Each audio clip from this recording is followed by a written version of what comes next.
It's a great day for America, everybody. Happy President's Day, everyone. Happy President's Day. It's a great day to celebrate this great country and the freedom of speech for which we are so rightly famous. Because I'm going to talk about something tonight, a little bit different tonight. I'm going to do something a little bit different tonight. I want to talk about something tonight that's been bothering me for a little while now.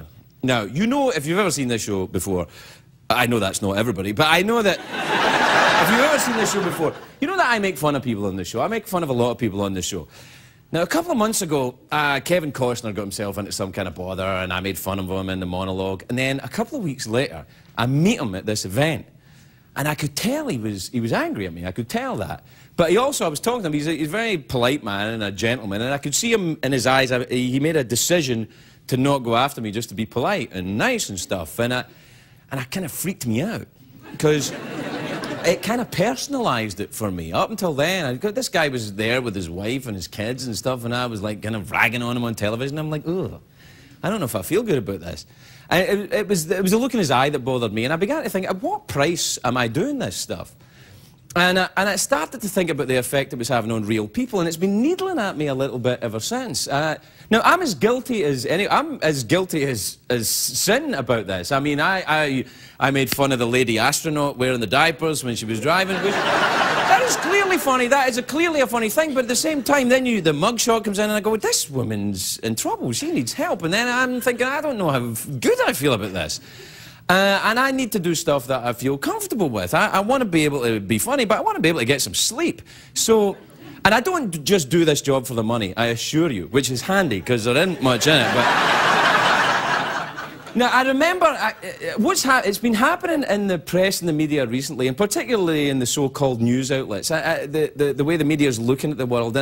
I kind of had similar feelings when I used to watch America's Funniest Home Videos. You know, you'd be laughing at the kid falling over, and then you go, wait a minute, put down the damn camera and help your kid. What the hell is wrong with you?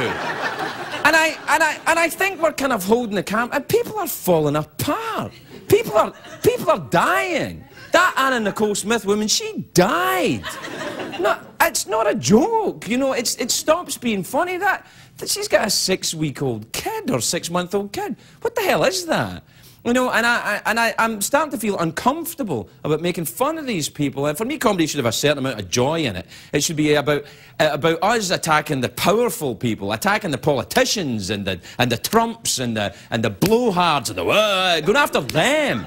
We shouldn't be attacking the vulnerable people. And I think, this is totally a mea culpa, this is just for me. I think my aim's been off a bit recently. I want to change it a bit. So tonight, no Britney Spears jokes, and here's why. Here's exactly why. Britney Spears. No, it's true. Wait. I'm not doing that.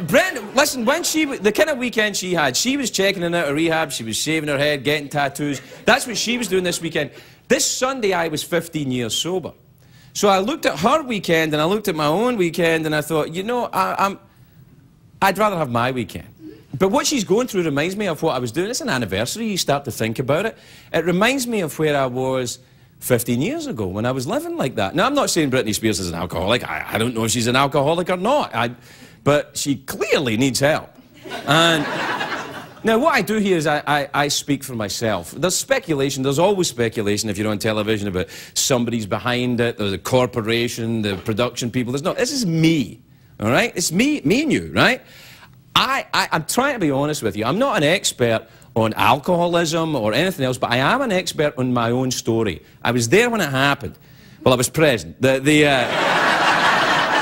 The tape recorder wasn't running until February the 18th, 1992. And it made me think about the last Christmas that I had when I was a drinking man. Hopefully the last one as a drinking man.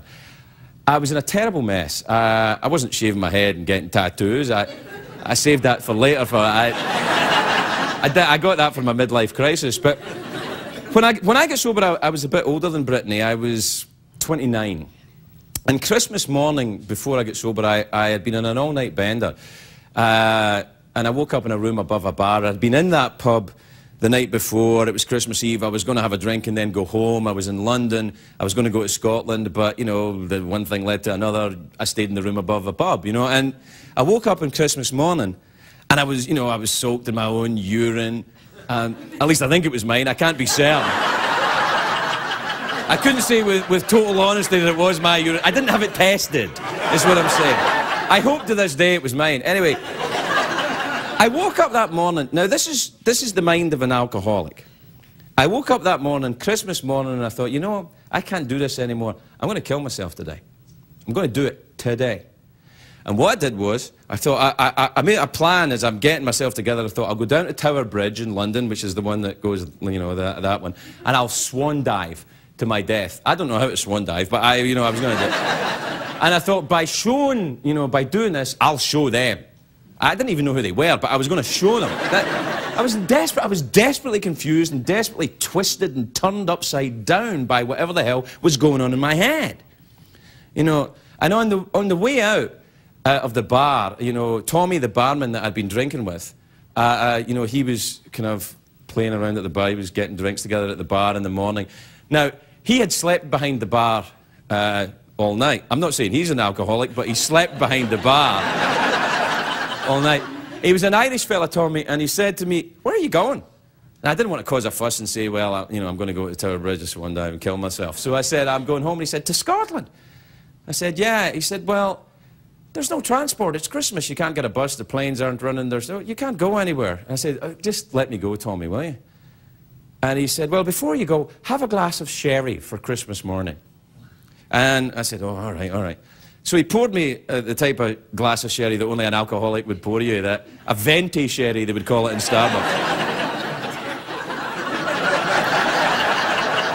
And I had my glass of sherry, and, you know, one thing led to another, and I forgot to kill myself that day.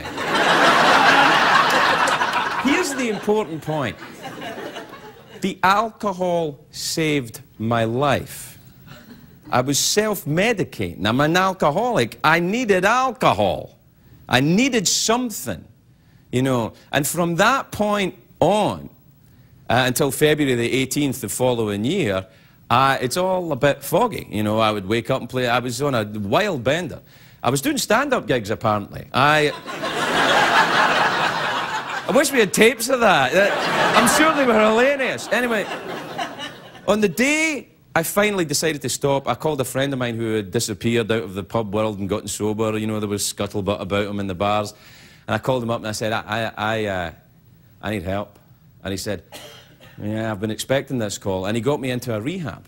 And it wasn't like the way the rehab is, or portrayed in the news outlets at the moment, where all the kind of, you know, Lindsay Lohans and fabulous people all getting... My roommate in rehab was a 65-year-old vicar, a priest from the Church of England, who was getting... He said, yes, well, the thing is, Craig, the parishioners were complaining that all the communion wine was going missing. This is true. He said, and also, an old lady said that there was a hobo sleeping in the church graveyard. I had to pretend and go and look for him, but it was me.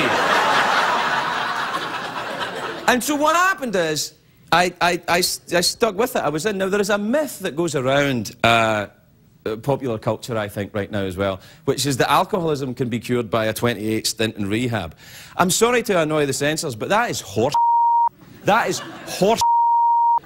It is not my experience. For me, there's two types of rehab clinics. So there's the good ones that say to you, you know, you've done your 28 days, this is the beginning. You now have a lifetime of vigilance. This is a chronic condition that you're going to have to manage, deal with the rest of your life. And the bad ones, you know, the bad rehab centres will say, you're good, off you go.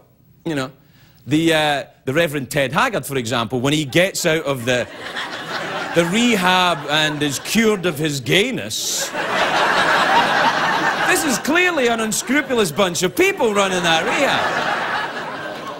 The point I'm trying to make to you is this. Now, I have been sober 15 years. There is absolutely no way I have a drinking problem. I don't have a drinking problem.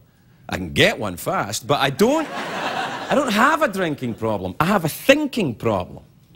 I'm 15 years sober. Last week, right, I find out that Guinness has 125 calories a pint, and without a word of a lie, I'm thinking, maybe I should go on a diet.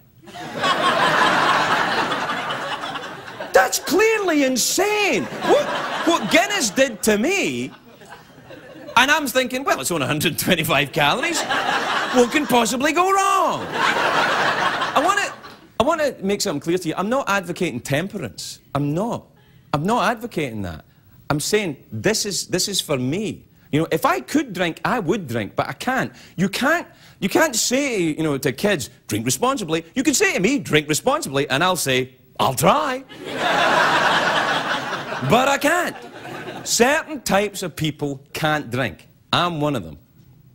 I threw in the towel with alcoholism 15 years ago, and I've been trying for the last 15 years to get little bits of it back. And it looks to me a little bit that Britney Spears has a similar problem going on with alcohol. This woman has 2 kids. She's 25 years old. She's a baby herself. She's a baby, you know. And the thing is, you can embarrass somebody to death. It's embarrassing to admit you're an alcoholic. It's embarrassing to wake up in your pee or someone else's pee. It doesn't really matter. It's embarrassing.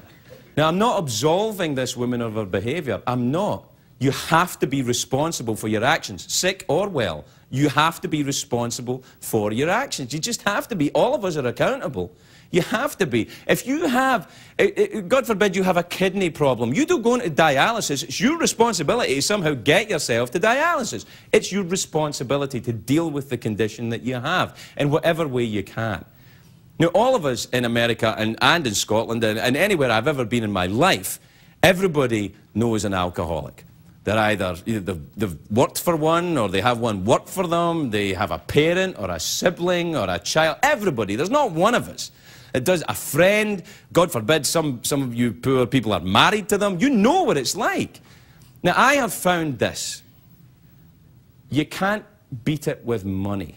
If you could beat this rap with money, rich people wouldn't die. You can't. There's, for me, only for me, and I only speak for myself, so I've got to stress this to you, I have found that the only way I could deal with it is find other people who had similar experiences and talk to them. It doesn't cost anything. It doesn't cost a thing. And they're very, very easy to find. They're very near the front of the telephone book. Good luck.